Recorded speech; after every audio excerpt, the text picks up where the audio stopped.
Hello, hello, welcome back, my friends. Today we're gonna be trying Culver's Butterfinger Concrete Mixer.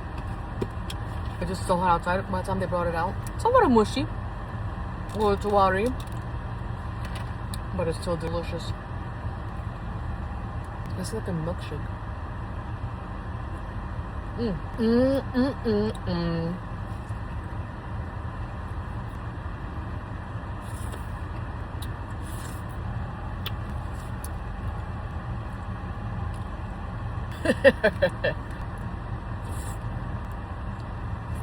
On a hot day like today, definitely hitting the spot.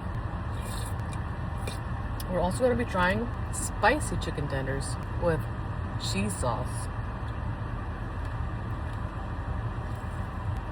Just don't like the chicken tenders that have the thick breading. I feel like I'm just eating the breading, not the actual chicken tender. Not bad. Actually, not my favorite. I rate these like a 5 out of 10. But I think the cheese sauce makes up for it.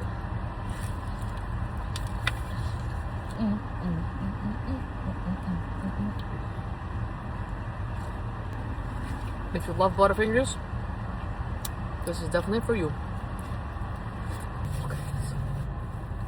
I just don't like how water it is today because it's really hot outside. But I give this like an 8.1 out of 10. See you guys in the next one. Like and follow for more.